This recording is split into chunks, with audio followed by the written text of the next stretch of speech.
un peuple pour Dieu, peuple du Seigneur. Ce matin, il y a grâce pour vous. Il y a grâce pour vous de la part de Dieu ce matin. Chers jeunes, chers amis, frères et sœurs, l'apôtre Paul nous dit dans l'épître aux Éphésiens, chapitre 1er, verset 2, il nous dit que la grâce vous soit donnée, donnée avec abondance. Il y a grâce ce matin pour toute offense, pour tout péché, pour toute imperfection. Il y a également paix ce matin pour vous, et que cette paix vous soit accordée, qu'elle vous soit donnée de la part de Dieu notre Père et du Seigneur Jésus-Christ. Je vous invite ce matin à prendre votre Bible dans l'épître aux Éphésiens. Nous sommes au chapitre 1er de son livre. C'est un livre magnifique. L'apôtre Paul, comme d'accoutumé, fait toujours sa salutation. Il étend la grâce du Seigneur. Il étend la paix. Et il dit, il s'adresse aux fidèles qui sont à Éphèse, aux saints du Seigneur qui sont à Éphèse. Donc il s'adresse à vous, peuple du Seigneur. Il s'adresse à vous, saints du Seigneur. Et au verset 3, il commence. Béni soit Dieu et Père de notre Seigneur Jésus-Christ qui nous a bénis de toute bénédiction spirituelle dans les lieux célestes en Christ. En Christ, en lui, Dieu nous a élus. En Christ, Dieu nous a choisis, chers jeunes. Dieu nous a choisis en Christ. Pourquoi nous a-t-il choisis?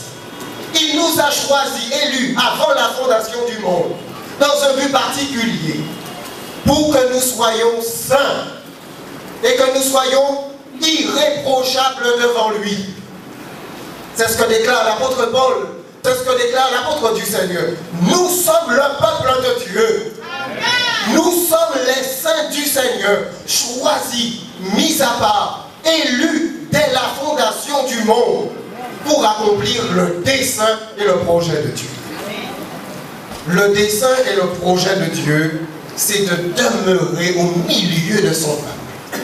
C'était là l'objectif de la réalisation du sanctuaire, que Dieu puisse résider au milieu de son peuple. Dieu est saint et Dieu désire que son peuple soit saint.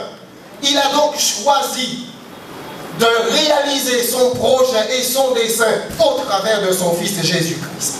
Vous êtes choisis, vous appartenez à Dieu, vous êtes les élus du Seigneur choisis pour être saints et irréprochables devant lui.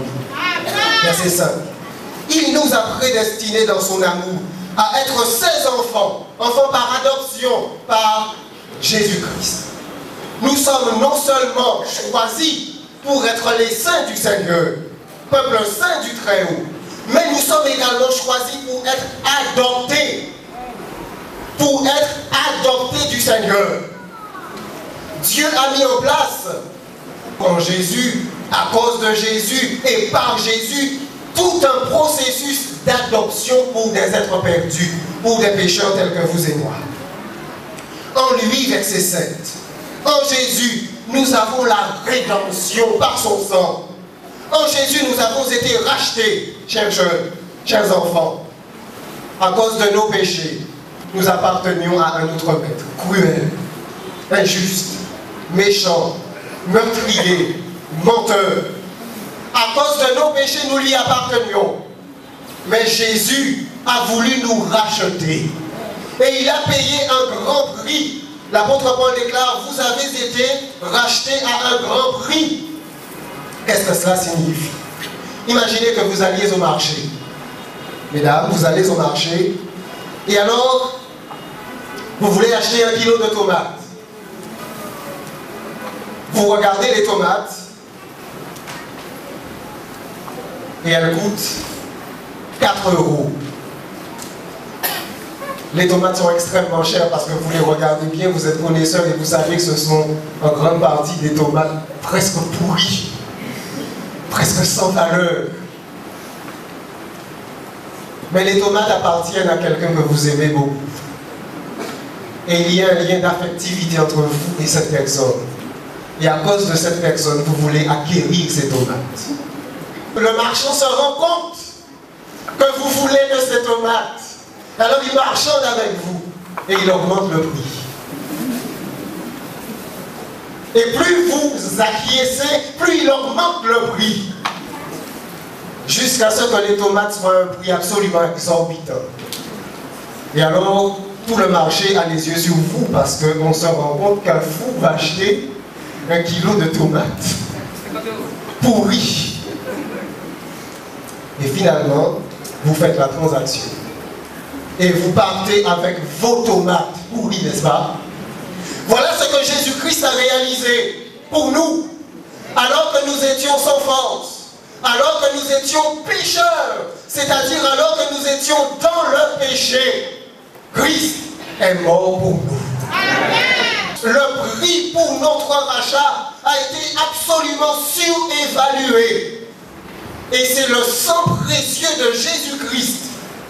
Grâce à ce sang précieux, c'est ce sang précieux qui a été présenté pour que nous soyons rachetés. Nous appartenons à Jésus-Christ. L'humanité entière, à cause du sang versé, appartient à Jésus-Christ. Nous sommes sa propriété, non seulement par droit de création, mais également par droit de rédemption. En lui, nous avons la rédemption par son sang. Au verset 11, en lui, nous sommes aussi devenus héritiers. Oh, mesdames et messieurs, on raconte l'histoire.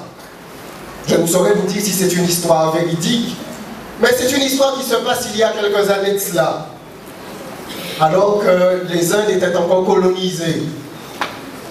Un couple anglais, un noble couple anglais, riche, n'aspirant à rien du tout, ayant déjà placé leurs enfants, un couple de nobles anglais décide d'adopter un petit Indien. Et alors qu'il se promène dans les rues aux Indes, il rencontre un petit Indien, un petit vagabond, nu, sale, totalement démuni. Ils s'arrêtent et prennent cet enfant avec eux. Et ils choisissent d'adopter cet enfant. Ils réalisent toutes les démarches administratives. Ils en informent également cet enfant. Maintenant, tu es à nous, voici ta famille. Tu as un autre nom, un nom nouveau. Tu es adopté, voilà ta famille. Le petit enfant, tout sale, est conduit dans la maison de sa famille. Et quand il arrive, une demeure princière. Mais voyez-vous, c'est un petit vagabond qui a toujours connu la faim. Le couple noble le sait très bien. L'enfant est apprêté, habillé d'une manière digne de cette famille. Et l'enfant se retrouve à table, la table princière.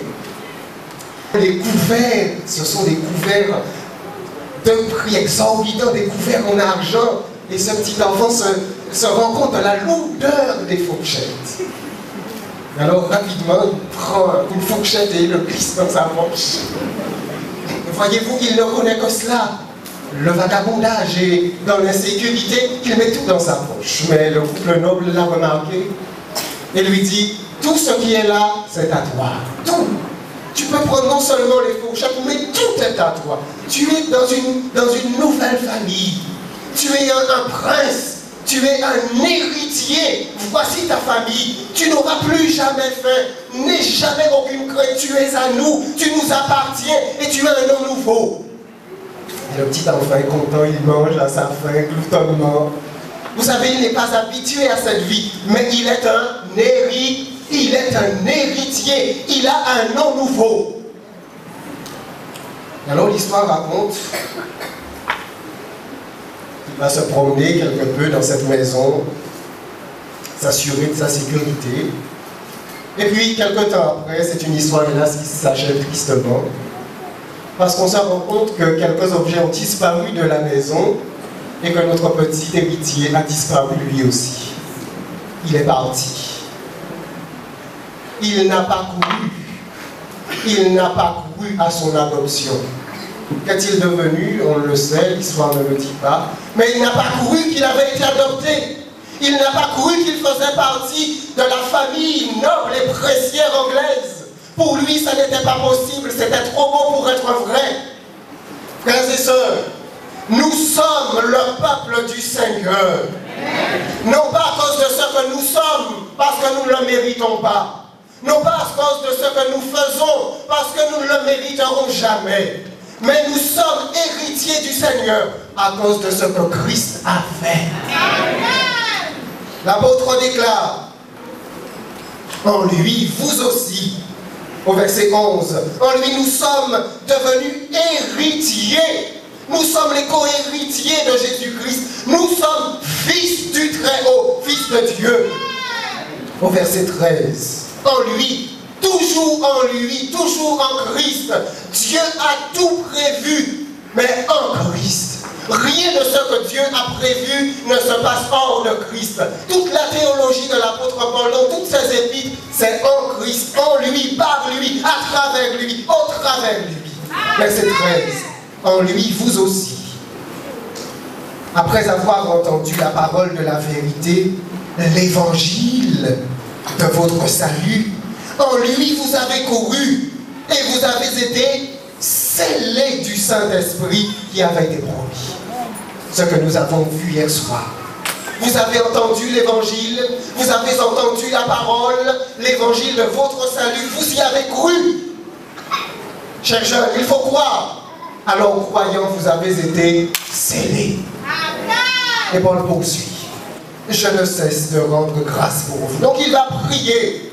Il va prier pour que le Seigneur puisse réaliser quelque chose de grand. Il le dit au verset 17. Afin que le Dieu de notre Seigneur Jésus-Christ, le Père de gloire, vous donne un esprit particulier, esprit de sagesse, que Dieu puisse illuminer votre cœur. Il prie pour ça. Il fait un petit résumé au chapitre 2. Et il dit ce que nous étions. Nous étions auparavant morts. Morts sans le Seigneur. Morts dans notre vie mondaine. Morts en suivant le prince de ce monde. Nous étions morts. C'est ce qu'il dit au chapitre 2, verset 1er.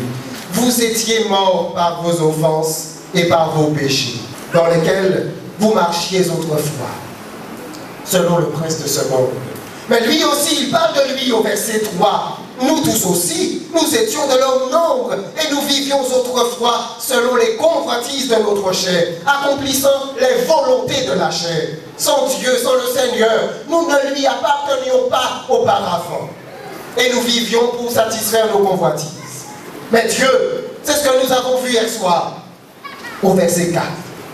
Mais Dieu qui est riche en miséricorde, à cause du grand amour dont il nous a aimés, nous, verset 5, nous qui étions morts, qu'a-t-il fait? Je l'ai dit hier soir.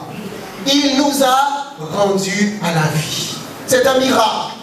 Dieu est venu jusqu'à nous et Dieu nous a donné la vie. Il nous a fait vivre spirituellement. Il nous a fait renaître pour une vie nouvelle. Et cela, c'est une grâce.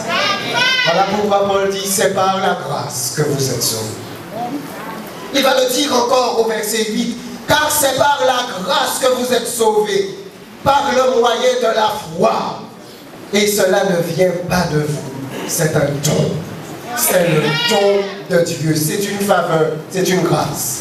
Peuple de la Martinique, le Seigneur vous a acquis. Le Seigneur a déployé toute sa grâce envers vous.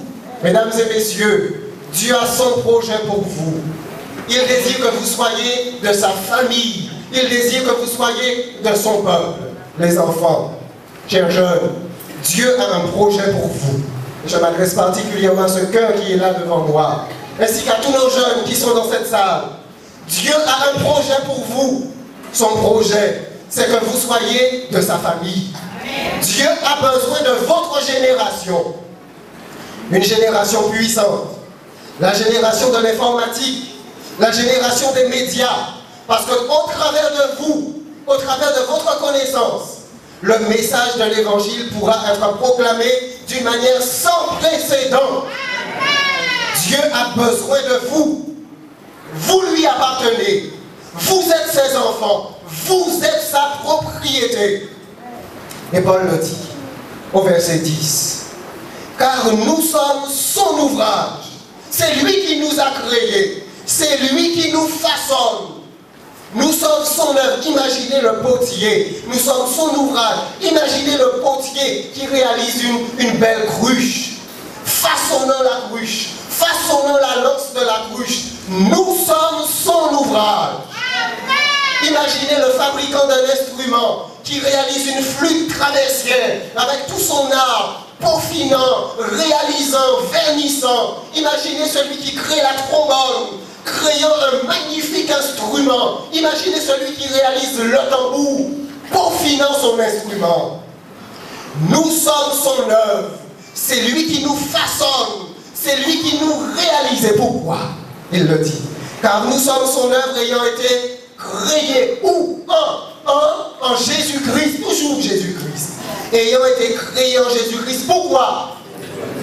Pour quelque chose. Celui qui réalise sa flûte traversière, il désire souffler au travers de cette flûte. Chers jeunes, chers adultes, c'est Dieu qui vous crée, qui vous façonne, afin de pouvoir souffler au travers de vous. Et lorsque Dieu souffle au travers de la flûte, alors il y a un son qui sort. Un son précieux qui sort. Un son qui fait que tout le monde reste en silence, on écoute. C'est le son que Dieu produit au travers de vous. Lorsque Dieu vous réalise et qu'il fait de vous une trompette, alors et lorsqu'il souffle dans la trompette, alors ça résonne. Dieu fait de nous des instruments, il nous façonne. C'est lui qui en est capable, il en a le pouvoir. Nous sommes créés, nous sommes son ouvrage, réalisé, façonné, créé en Jésus-Christ pour de bonnes œuvres. Pour réaliser ce qui est bien pour Dieu. Oh, Dieu a un plan, Dieu a son projet. Dieu a son plan, Dieu a son projet. Et c'est la raison pour laquelle l'apôtre Paul déclare de bonnes œuvres que Dieu a préparées par avance. Chers jeunes, je m'adresse à vous, chers jeunes, ceux qui ont la vingtaine ce matin. Vous savez, dans le monde, des jeunes qui ne connaissent pas le Seigneur sont inquiets. Ils sont inquiets pour leur avenir, parce qu'ils savent qu'il y a le chômage. Mais vous n'avez pas besoin d'avoir peur du chômage. Parce que la parole de Dieu dit qu'il y a un plan tout tracé pour vous. Il est écrit pour de bonnes œuvres que Dieu a préparées d'avance. Pour que nous les pratiquions, pour que nous y marchions. Dieu a réalisé pour vous un dessein. Et si vous lui faites confiance, si vous acceptez qu'il souffle au travers de votre vie, ne vous inquiétez de quoi que ce soit. Laissez-moi vous raconter une expérience qui est la mienne. J'ai étudié par 2 reprises la théologie. J'étais tout jeune à l'époque, vers les années 93, et j'ai fait 3 années à Collonges. Et puis je me suis dit, bon, ça ne me rapproche pas du Seigneur, je rentre chez moi. Et alors c'était la pagaille à la maison. Maman, papa, Olivier, qu'est-ce que tu fais? J'ai dit maman et papa, c'est clair et net. Ma tante qui était là, Olivier, j'ai dit c'est mon choix. Alors j'ai dit papa, il avait une entreprise de peinture, je travaille avec toi. Et alors j'ai commencé à travailler avec lui dans sa petite quincaillerie qui fonctionnait à peine. Et puis j'ai décidé de me marier. Parce que la parole de Dieu dit que quand on aime une jeune fille, eh bien, il faut se marier, n'est-ce pas? Alors nous nous sommes mariés par la foi. Nous n'avions pas grand-chose. Et lorsque mon épouse m'a dit qu'elle attendait notre premier enfant, je suis allé dans ma chambre, près de mon lit, je me suis mise à genoux et j'ai dit, Seigneur, nous nous sommes mariés en comptant sur toi et voilà, nous avons un enfant qui vient et regarde. Et je me suis levé et puis j'étais seul. Et puis le Seigneur, mon épouse ne travaillait pas à cette époque, elle postulait mais ça ne marchait pas. Et alors, la petite quincaillerie ne donnait pas grand-chose, alors j'ai dit, bon papa, je vais vraiment passer le rouleau avec toi. Et alors j'ai commencé à faire la peinture. Imaginez un théologien avec son pinceau, sur son escabeau, et j'aimais ça. Et je louais le Seigneur dans mon cœur et je le remercie. Et puis après, j'ai décidé de me mettre à mon compte. Parce que j'avais mes idées et papa avait les siennes. Et alors, Mon père disait, Olivier, la peinture, ça va cabaye. Il disait, il n'y a pas de travail, les prix sont trop bas. Il connaissait, c'était sa vie.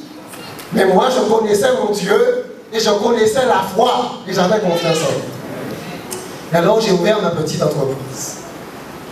J'étais à la chambre des métiers et je suis retourné avec ma carte. Et puis, j'ai créé mes petits prospectus et j'ai commencé à battre Basse-Terre. J'ai fait toutes les maisons à Basse-Terre, distribuant des prospectus, vieux habitants, Baïf, Goubet, Trois-Rivières, Bouillante. J'ai déposé partout les prospectus. Une seule réponse, une seule. Et alors je suis allé pour perdre mon temps. Rien. Ma mère avait pitié de moi. Et vous savez, alors un commerçant est passé chez maman à la maison, et j'étais là ce jour-là, et il est arrivé avec toute sa marchandise, et maman l'a reçu, et savez-vous ce qui s'est passé? Maman l'a fait vendre. Et alors je l'ai regardé, j'ai compris, elle avait tellement pitié de moi, qu'elle m'identifiait à ce petit commerçant. Et puis je me suis dit, eh bien Seigneur, j'ai fait les particuliers, eh bien les entreprises, les administrations. Et alors j'ai commencé à postuler et à présenter mon entreprise dans toutes les administrations. Mais je n'avais pas de référence, pas d'expérience, donc je n'ai rien mis. Et alors le temps a passé, pas longtemps, pas si longtemps que cela, et puis je reçois un appel d'une administration, un hôpital, l'hôpital général de la Basse-Terre. Monsieur Pellemard, l'ingénieur, souhaite s'entretenir avec vous. Alors, rapidement, j'arrive, bien habillé, et j'arrive et je donne un petit fascicule que j'avais réalisé. Et quelques temps après, le téléphone sonne, un petit chantier, une chambre. Ceux qui sont dans le bâtiment savent que c'est rien, mais je louais le Seigneur. À chaque coup d'un boulot, je disais gloire à toi, Seigneur. Et alors j'ai terminé mon petit chantier et c'était propre, c'était bien fait. Quelques temps plus tard, je reçois un autre document, c'est un appel d'offres. Et l'appel d'offres, c'est pour la réalisation de toute une aile d'hôpital. Comme mon père était dans le métier, donc j'avais les prix. Et alors j'ai rempli les prix et j'ai dit, Seigneur, c'est toi qui peux toutes choses. Je mets ça entre tes mains. J'ai rien, pas d'employé, pas de salarié, pas de matériel, rien. Je ne sais même pas enduire. Et alors, quelques temps après, l'ingénieur me convoque, Monsieur Pellemard, vous avez été retenu. J'ai été retenu pour un formidable marché. Et alors, grâce à mes beaux-parents, j'ai pu acquérir quelques petits fonds pour acheter rapidement le matériel essentiel et pour embaucher un salarié. Et le Seigneur a bien fait les choses. Parce que le chantier, c'était un chantier qu'on faisait tranquillement. Une chambre par une chambre, puisque c'était un hôpital occupé. Mes chers enfants, chers jeunes, grâce à ce premier chantier, j'ai pu acquérir mon matériel. Et le Seigneur n'a jamais cessé de me bénir. J'ai peint des entreprises. J'ai fait palais de justice, tribunal, gendarmerie, j'ai fait des administrations, j'ai fait des hôpitaux. Et le Seigneur a béni un pauvre homme qui ne savait rien. Et lorsque j'étais sur l'échafaudage, eh bien je louais, je priais le Seigneur. Il ne faut pas craindre quoi que ce soit. Faisons confiance à Dieu. Nous sommes son peuple. Nous sommes ses jeunes. Et si nous lui faisons confiance, alors rien à craindre. Revenons à l'épître aux Éphésiens. Verset 19, chapitre 2. Ainsi donc, vous n'êtes plus des étrangers ni des gens du dehors, mais vous êtes concitoyens des saints, gens de la maison de Dieu. Il faut avoir cette conviction. Parce que si nous n'avons pas cette conviction, tout le reste de l'épître ne nous concerne pas. Tout le reste ne nous concerne pas. Paul parle aux gens au sein de la maison du Seigneur, à ceux que le Seigneur a sauvés. Au verset suivant, verset 20. Vous avez été édifiés sur le fondement des apôtres et des prophètes. Jésus-Christ lui-même étant la pierre angulaire. Verset 21. En lui, tout l'édifice bien coordonné s'élève pour être un temple saint dans le Seigneur. Le projet de Dieu, c'est que l'édifice que nous formons, l'Église du Seigneur ici en Martinique, s'élève pour être un temple saint dans le Seigneur. En lui, en Jésus-Christ, toujours en lui, vous êtes aussi édifiés, et cela de manière individuelle, pour être une habitation de Dieu en esprit. Ma soeur, le Seigneur t'édifie pour être une habitation de Dieu en esprit. Tu es le temple du Saint-Esprit. Chers jeunes, vous êtes le temple du Saint-Esprit. Le Saint-Esprit habite en vous. Il habite en vous. Et Paul dit, chapitre 3, verset 14, à cause de cela, à cause de ce fait extraordinaire, à cause du fait que nous sommes édifiés pour être un temple saint dans le Seigneur. Paul dit, chapitre 3, verset 14, à cause de cela, je fléchis les genoux devant le Père, de qui toute famille dans les cieux et sur la terre tient son nom. C'est-à-dire, je me mets à genoux, je m'agenouille, je fléchis les genoux devant Dieu. Pourquoi? Pourquoi se met-il à genoux? Il le dit au verset suivant. Verset 16. Afin qu'il vous donne, selon la richesse de sa gloire, d'être puissamment fortifié par son esprit dans l'homme intérieur.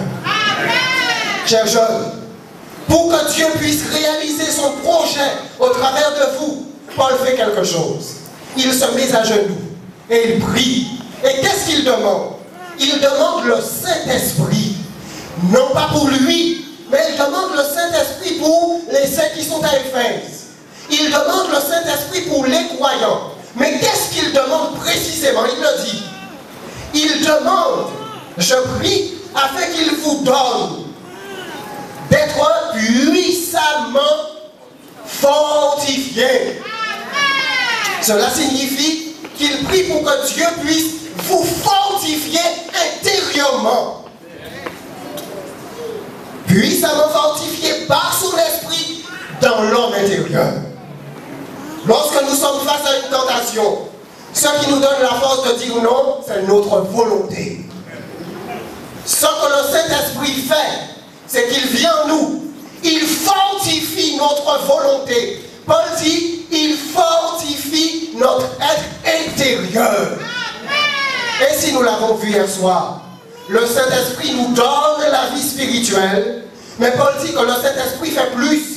Il fortifie notre être intérieur. Il illumine notre intelligence. Il illumine notre entendement afin que nous comprenions les choses comme Dieu les comprend. Et ensuite, il fortifie notre être intérieur. Il fortifie notre volonté. Et nous avons cette force. C'est ce qu'il dit.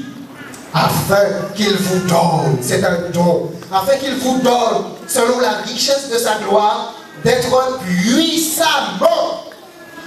Il dit puissamment, puissamment fortifié par son esprit dans l'homme intérieur. Et si la vie nouvelle, c'est l'œuvre du Saint-Esprit, la puissance pour la transformation, pour la résistance, c'est aussi l'œuvre du Saint-Esprit en nous. Il poursuit. En sorte, voici la conséquence, en sorte que Christ habite dans vos cœurs par la foi, étant enraciné et fondé dans l'amour. Le Saint-Esprit est la base de la nouvelle naissance et base de la sanctification. Voilà le projet et le dessein que Dieu réalise pour son peuple. Et alors Paul dit au verset 20, « Or, à celui qui peut faire par la puissance qui... » Regardez ce que dit la parole, il faut lire la parole. « Or, à celui qui peut faire par la puissance qui agit en nous infiniment au-delà de ce que nous pouvons demander ou penser. » Ainsi donc, la puissance de Dieu, c'est une puissance réelle, une puissance efficace, une puissance qui agit au milieu de nous. Voilà ce que Paul déclare. Il dit le projet de Dieu, projet de sainteté. Ensuite, il dit que Dieu nous a rachetés, qu'il a fait de nous ses héritiers. Maintenant, nous ne sommes plus des étrangers. Nous faisons partie de son peuple.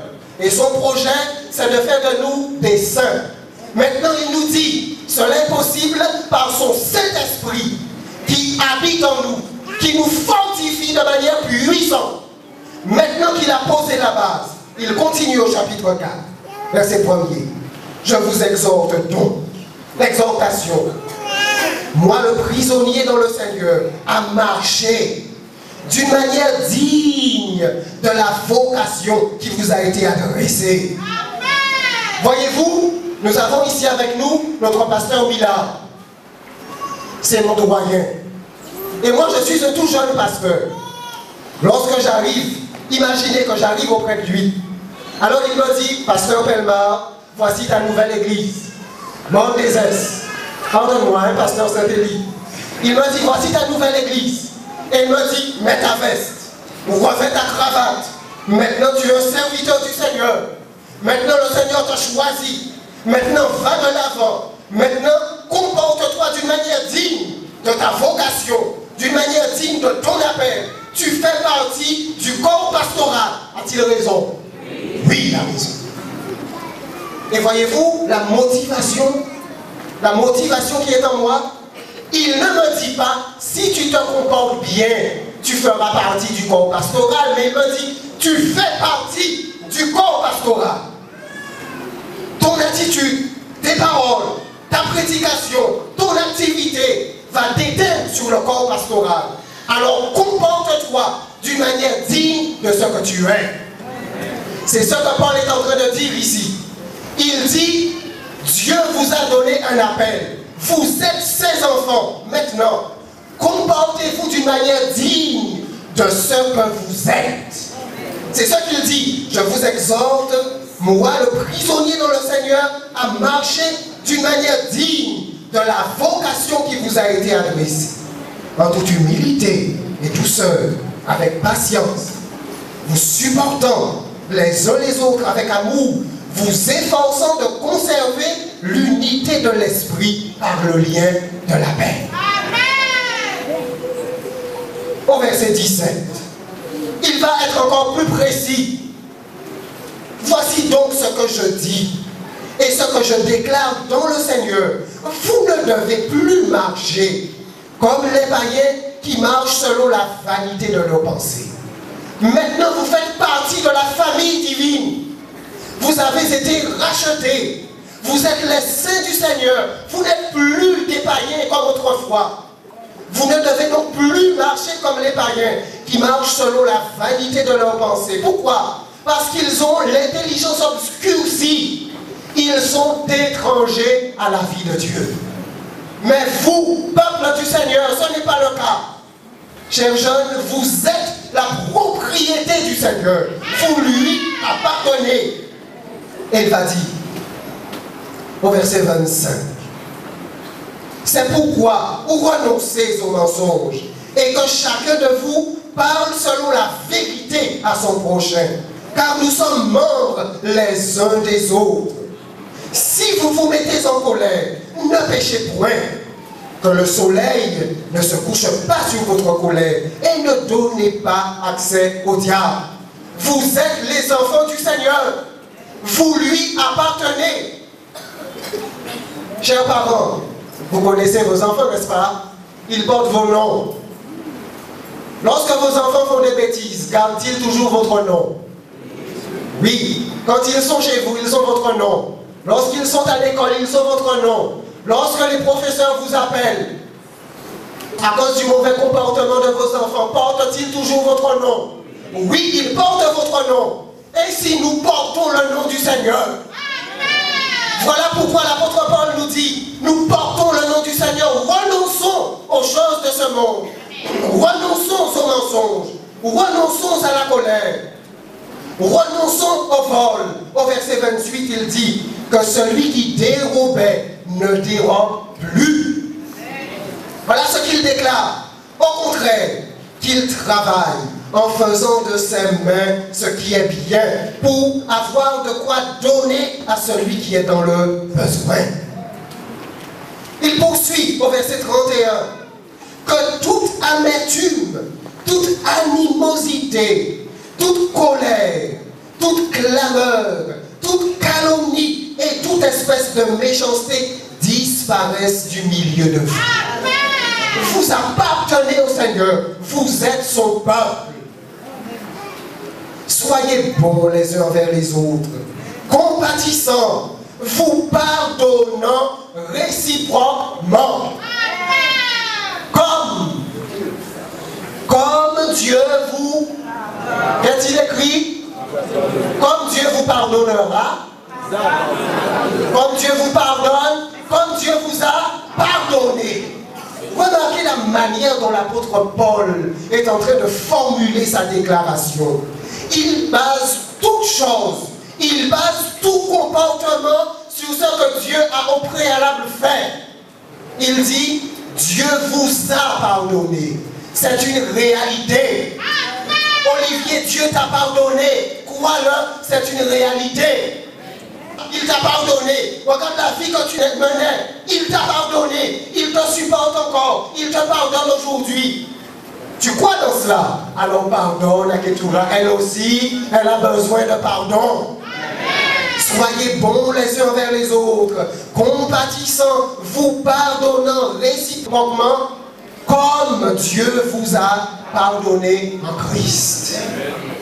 Tout est basé sur le Christ. Nous édifions sur le Christ. Nous progressons sur le Christ. Nous marchons dans la voie de la sanctification en Christ. Nous avançons en lui. Chapitre 5, verset 1. Devenez donc les imitateurs de Dieu comme des enfants bien-aimés. Regardez ce qu'il dit encore comme il est fort. Il dit, peuple du Seigneur, peuple de Dieu, imite ton Dieu. Peuple de Dieu, imite ton Père. Tu es son enfant. C'est ce qu'il dit. Devenez donc les imitateurs de Dieu comme des enfants. Et oui, imitez celui qui vous a adopté. Vous êtes de sa famille. Adoptez le comportement de votre Père. Et marchez dans l'amour à l'exemple de Christ, votre frère, qui nous a aimés et qui s'est livré lui-même à Dieu pour nous comme une offrande et un sacrifice de bonne odeur. Il mêle toute sanctification avec l'action de Jésus, de Christ. Il nous montre ce que Dieu a réalisé, comment Dieu nous a pardonné. Maintenant il dit, marchez dans l'amour comme Christ. Christ s'est livré par amour pour nous. Aussi, nous aussi, aimons les autres. Tout dépend, tout le comportement du chrétien va dépendre de son union avec le Sauveur. Tout le comportement du chrétien va dépendre de son union avec Jésus-Christ. S'il n'y a pas d'union avec Jésus-Christ, alors la vie chrétienne sera une véritable corvée. Ce sera une vie d'hypocrisie.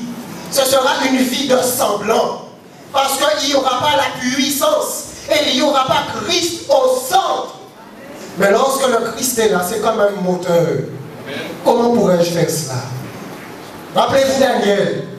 Rappelez-vous Joseph. Croyez-vous que la femme de Potiphar n'était pas belle? Croyez-vous que cela n'augurait pas de perspective pour Joseph? Mais qu'est-ce qui était sa force? Je ne peux pas faire ça, mon Dieu. Je lui appartiens. Je suis son enfant. Il est mon Dieu. Je ne peux pas faire ça. Je vais déshonorer mon Dieu. Et alors comment ferais-je un aussi grand mal contre mon Dieu? Voilà quel était son mobile. Et à cause de ce mobile-là, il s'est montré fidèle. Il en est de même pour vous. Il en est aussi de même pour nous. Au verset suivant, que la débauche, ni aucune impureté, ni la cupidité ne soient pas même nommées parmi vous, ainsi qu'il convient à des saints. Nous sommes les saints du Seigneur. Alors, chers jeunes, chers adultes, lorsque nous sommes devant Internet et que nous sommes tentés d'aller sur des choses pornographiques. Alors nous devons dire, Seigneur, je suis à toi, Seigneur.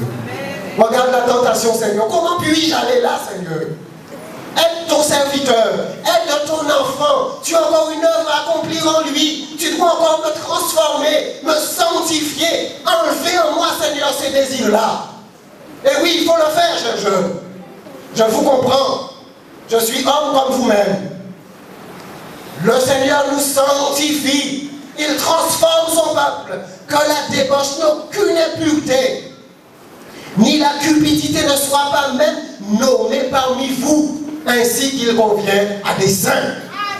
Jeunes filles, vous êtes les saintes du Seigneur. Votre corps est un temple de sainteté pour lui.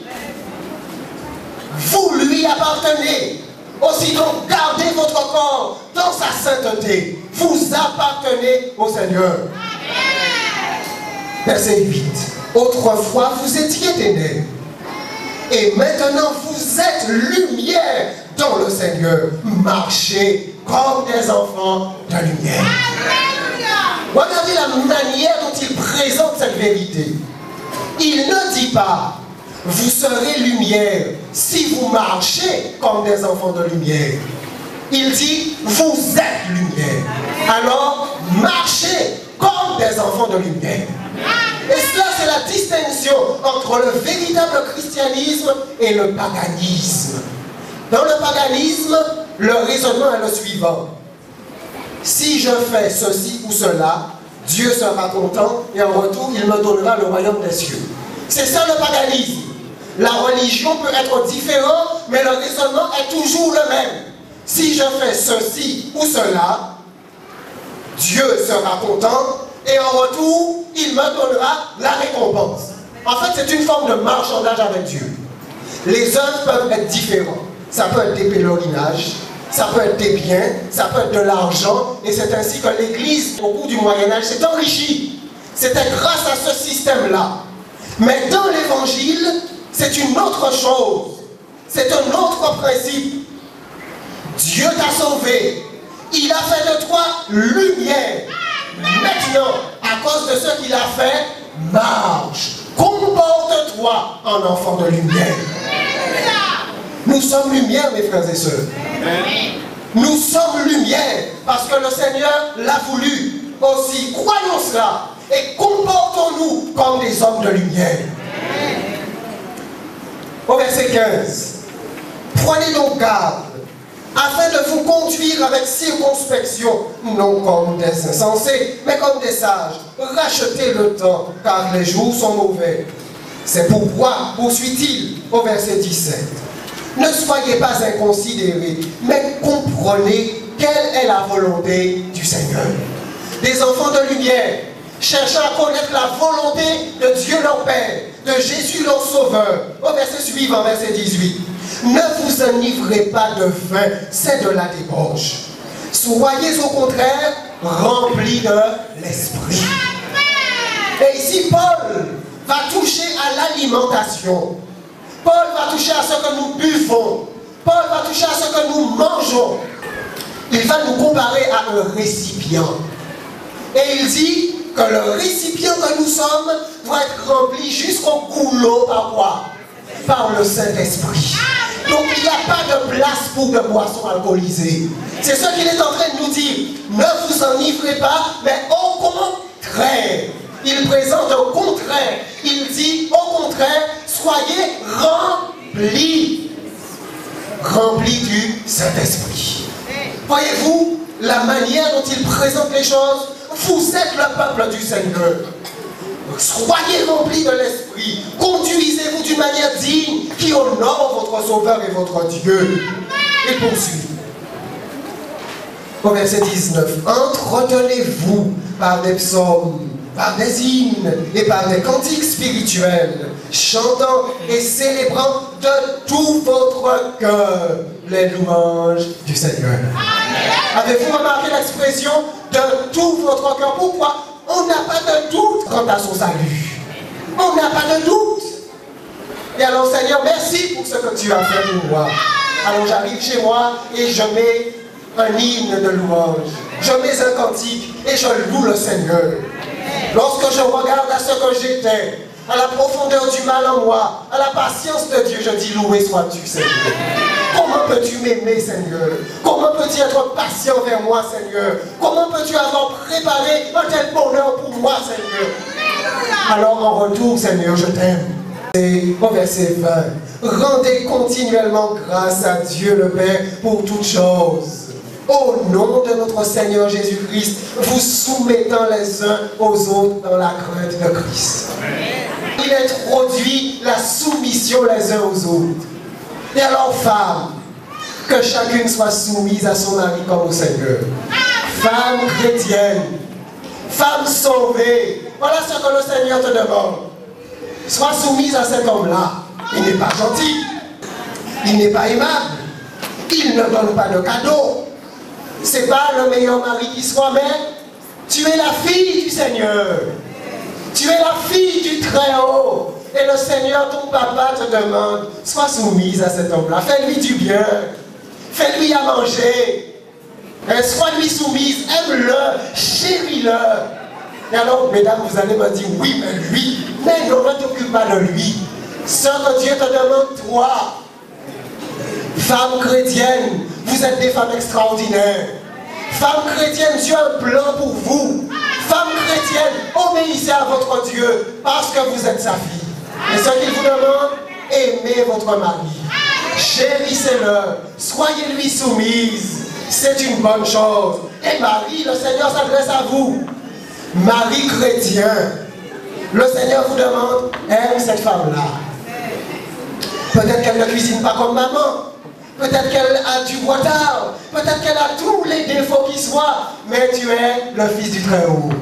Et le Seigneur te demande, aime-la. Chéris-la. Fais-lui du bien. Parce que Jésus a fait de même. N'est-ce pas vrai? Oui. Nous sommes les enfants du Seigneur. Lorsque les choses sont difficiles. Alors savez-vous ce que nous devons faire? Eh bien, on se met à genoux et on dit, Seigneur, ta volonté est bonne, Seigneur. Mais le caractère de cette femme est difficile, Seigneur. Seigneur, tu m'as dit de l'aimer, mais alors aide-moi, Seigneur. Aide-moi à aimer cette femme qui est à mes côtés. Aide-moi à la chérir. Aide-moi à lui faire du bien. Aide-moi à la garder. Aide-moi à l'entourer. Oui, Seigneur, aide-moi pour cela.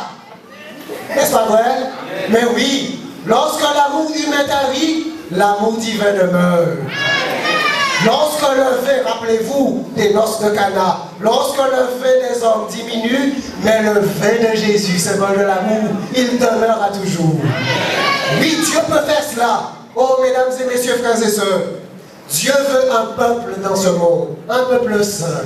Un peuple saint, c'est cela. C'est un peuple qui aime. Un peuple qui se comporte avec amour. Un peuple qui réalise de bonnes œuvres pour la gloire de Dieu et pour le bonheur de l'humanité. Oh, chers enfants, Dieu s'adresse aussi à vous. Enfants, chapitre 6. Obéissez à vos parents selon le Seigneur, car cela est juste. Les enfants, laissez-moi voir les mains des enfants, des jeunes dans la salle. Les jeunes, oui, il y a un petit qui lève la main. Le Seigneur s'adresse à vous. Vous êtes les enfants du Très-Haut. Vous êtes les jeunes du Très-Haut. Vous lui appartenez aussi. Et en tant que tel, le Seigneur vous dit, enfants, obéissez à vos parents. Peut-être que vous n'avez pas la même idée que sur les choses. Mais c'est la volonté du Seigneur que vous leur soyez soumis et obéissants, car cela est juste. Honorez, honore ton père et ta mère. Chers jeunes du Seigneur, vous avez été adoptés. Vous portez sur votre front le nom de Dieu. L'enfant du Seigneur ne va pas déshonorer ses parents. Il ne va pas mal parler à son père et à sa mère qui lui a donné la vie. Jamais. Ne faites pas ça.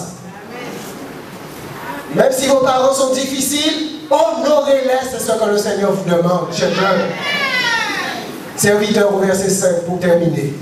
Et il s'adresse ici maintenant aux ouvriers.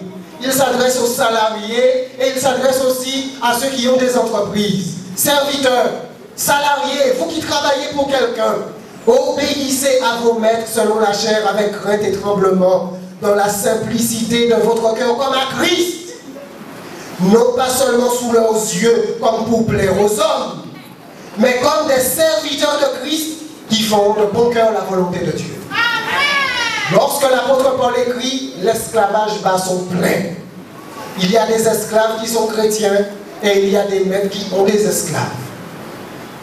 Mais au travers de l'esclavage, l'évangile introduit son levain. Et alors nous sommes différents. Le peuple de Dieu est différent. Et le Seigneur nous dit, vous qui travaillez à gauche et à droite, vous devez être les meilleurs salariés, les meilleurs ouvriers. Vous pouvez ne pas être d'accord avec l'orientation de votre entreprise, mais vous devez être de bons ouvriers. On doit nous entendre que pour faire avancer là où nous sommes. Nous devons honorer, avoir du respect pour nos patrons. C'est la volonté du Seigneur. Imaginez un tel peuple aujourd'hui dans la société. C'est un levain pour le bien, n'est-ce pas vrai? Oui. C'est le dessein de Dieu, c'est sa volonté. Et pour finir le verset 9. Et vous, maîtres, vous patrons, agissez de même à leur égard et abstenez-vous de menaces, sachant que leur maître et le vôtre est dans les cieux et que devant lui, il n'y a point de favoritisme. Et si nous qui avons des entreprises, agissons sous le regard du Seigneur, nous lui appartenons. L'entreprise, il nous la prête pour le bien. Ô peuple du Seigneur, notre Dieu n'est-il pas un grand Dieu? Son dessein, son projet est un bon projet. Lorsque l'on lit les épîtres, lorsque l'on lit la manière dont elles sont constituées, c'est une réponse aux maux dont souffre notre société d'aujourd'hui. Chers enfants, chers jeunes, frères et sœurs, mesdames et messieurs, le Seigneur désire habiter au milieu de nous et il est au milieu de nous. Il nous invite à nous comporter d'une manière qui l'honore, d'une manière qui honore l'évangile que nous avons reçu, de la foi que nous avons reçue, d'une manière digne du pardon qu'il nous a déjà accordé. Combien ce matin veulent honorer Dieu? Combien ce matin veulent dire, Seigneur, me voici mon cœur, je te le donne.